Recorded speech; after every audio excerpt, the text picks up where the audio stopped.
Você vai comprar um remédio, aí você vai ao médico, aí o médico te receita o remédio. Aí ele Isso dá uma aconteceu receita. essa semana, né? Aconteceu comigo anteontem, assim. Ou ontem. Eu fui ao ortopedista, eu tô com uma tendinite e tal, ele me receitou um remédio. Ele me deu a receita. Aí eu fui à farmácia. A moça falou, não é essa. Eu falei, como assim? Não é Ela essa falou, receita? não, a receita mudou. Mudou recentemente. Sim, eu falei, mas como assim não é essa? Ele falou, não, não é mais branca, agora é amarela.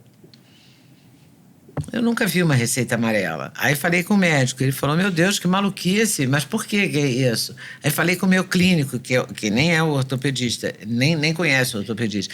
Ele falou, isso é uma maluquice, me respondeu até em caixa alta, indignado, entendeu? Não dá pra pegar tinta e pintar de amarela a receita? Na Multilaser você não vende a tinta amarela? Tinta lá? amarela. Não, é uma loucura, porque mudou a legislação, ninguém fica sabendo, entendeu? Teve um outro remédio no ano passado, uma amiga minha falou isso num jantar, assim. Ela falou, não, eu tenho que correr na farmácia porque hoje é o último dia para comprar com a receita branca. Eu falei, mas por quê? Ele falou, porque mudou para azul. Pra azul, nossa. Entendeu? Isso, então é recorrente que mudam as cores das receitas. Então muda tudo, né? Muda a legislação, muda a maneira como você se comporta. A moça da farmácia estava assim muito tranquila, sabe, na explicação. Ela falou, mudou recentemente, os médicos nem sabem ainda. Então, como assim? E quem perde, as pessoas às vezes não têm noção que o efeito disso é empobrecer todo mundo. É. Porque as empresas não são idiotas. Então, se você tem, por exemplo, uma padaria, e aí você vai contratar um padeiro, e aí você fala, cara, para minha padaria aqui eu consigo gastar uns 4 mil com esse padeiro, porque para eu ganhar dinheiro, para fechar a conta e tal. Então, o que o padeiro faz? O dono da padaria. 4 mil do padeiro, então peraí, eu vou ter INSS, então tira já 20%. Opa, vai ter CID, tira ali. Vai ter sistema SESI, tira ali. FGTS, tira. Férias, 13º. Provisão para processo trabalhista, porque vai ter processo, eu vou pagar processo para burro, já tira. Advogado que eu vou ter que pagar. Aí tirando da conta, aí os 4 mil vira 1.500. Então, o funcionário ele olha e fala, puxa, mas 1.500 eu ganho pouco. Você ganha pouco mesmo. Mas quando você, funcionário, está vendo 1.500, o dono da padaria está enxergando 4 mil. Ele não é burro. Não é que ele te paga lá um dinheiro e aí no final do mês, puxa, apareceu aqui um FGTS, que surpresa, vou pagar a mais para o meu funcionário. Não. Ele já tirou tudo isso do seu salário, já deduziu tudo, e mais um pouco, e mais um pouco, e mais a provisão para os assaltos que vai ter na padaria dele, mais a provisão para a multa que o fiscal vai vir lá com uma lupa e vai falar assim na padaria, o extintor aqui está a 30 centímetros da parede e o regulamento número 422B do Código Penal do não sei o quê fala que você tem que ficar a 25 centímetros da parede. Isso é muito grave, eu vou fechar a tua empresa. Aí o dono da padaria vai falar assim, mas senhor, pelo amor de Deus, minha família depende disso, como é que eu resolvo? Calma, que por essa dificuldade tem uma facilidade. E assim vai rodar a máquina do Brasil.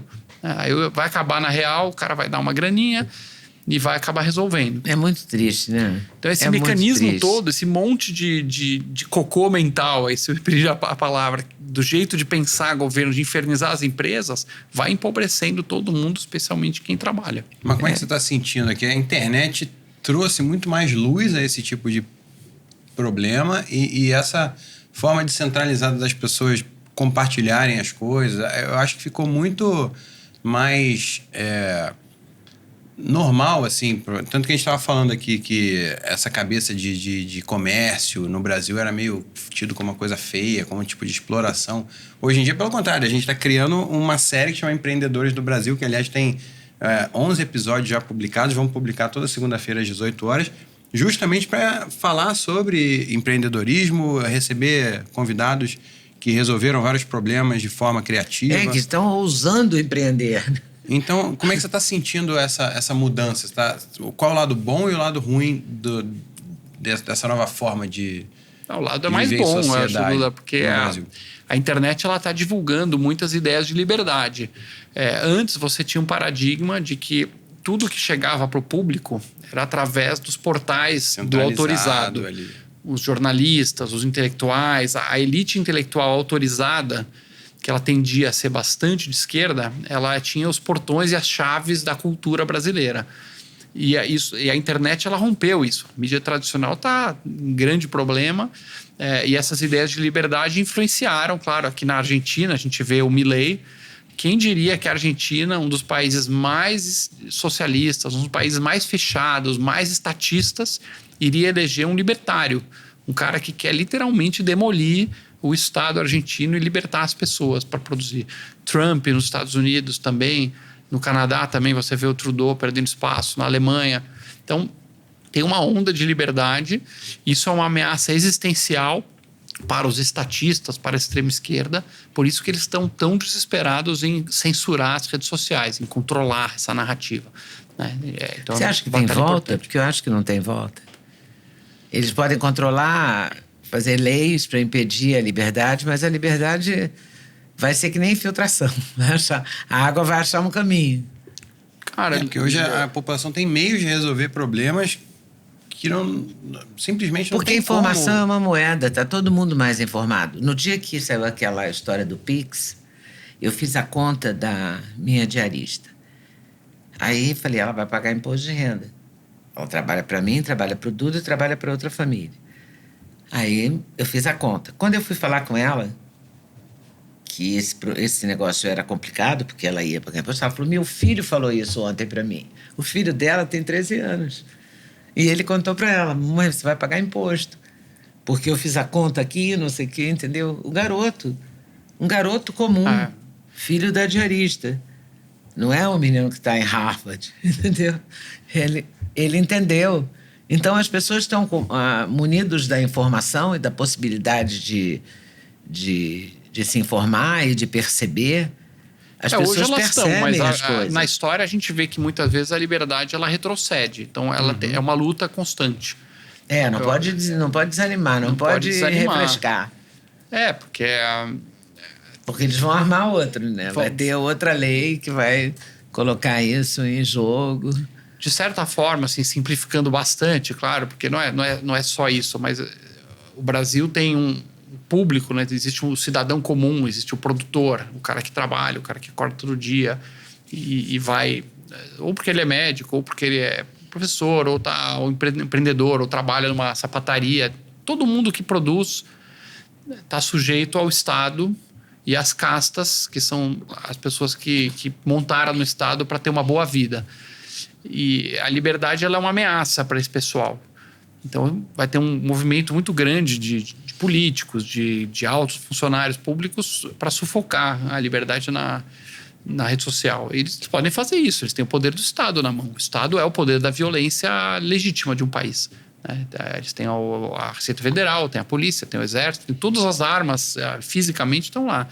Então, o público tem que estar muito vigilante. Tem N casos de países que tinham uma liberdade muito maior, por exemplo, o Irã, antes da Revolução do 79, dos Ayatollahs, era um país que estava caminhando para uma liberdade muito maior. Ele retrocedeu. A China endureceu bastante seus controles. Então, Venezuela era um país muito mais livre, depois que veio os chavistas lá e o negócio piorou bastante. Não pode vacilar, né? Não pode dormir. Tem que ficar de olho aberto. Preço da liberdade é eterna vigilância. Eterna vigilância. Eu tenho uma cantora que sempre que me dava entrevista, ela dizia, não, meu cachê nem é alto, porque meu compromisso é com a infiltração, tem que pingar. Então, é por aí, né? Tem que pingar, é uma infiltração.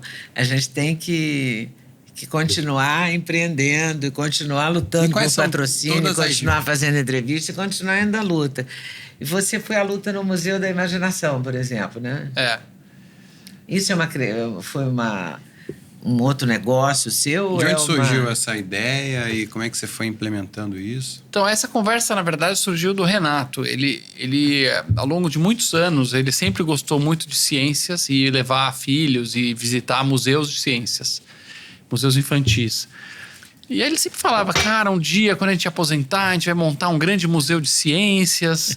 O Brasil não tem, sabe, um museu de classe mundial, que as pessoas viajam e venham para ver o museu e tal.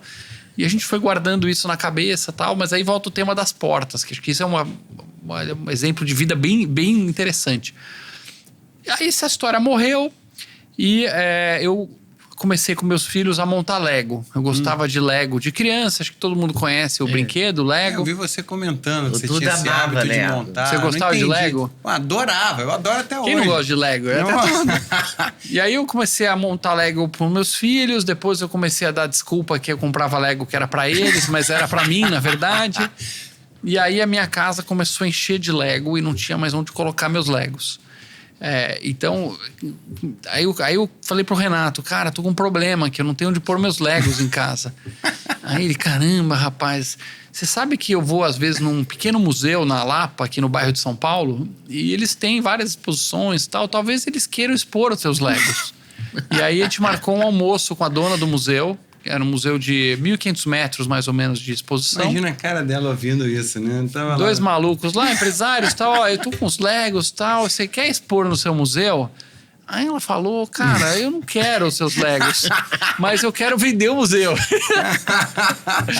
Aí, opa, então eu compro o seu museu. Então, resumindo a história, foi isso. Eu acabei comprando o museu e depois eu transformei numa entidade filantrópica, né, sem fins lucrativos. E aí fizemos a reforma, mudamos o museu e hoje nós estamos num prédio com 7.000 metros, aumentou muito o museu, está sendo muito elogiado, o Museu da Imaginação. Eu fui há uns 5 anos atrás, 4 anos atrás. 5 anos atrás não tem nome. A Zoe era neném ainda, ela quase não entendia nada direito. Tinha 3 anos. E aí, gostou desse corte? Gostei muito, mas eu acho que vocês devem assistir a entrevista completa, que está no YouTube, Leda Nagli, esperando por você. Essa série Hoje Nagli, O Encontro de Gerações, está imperdível. Vale a pena conferir, hein? Com certeza. Se Deus quiser.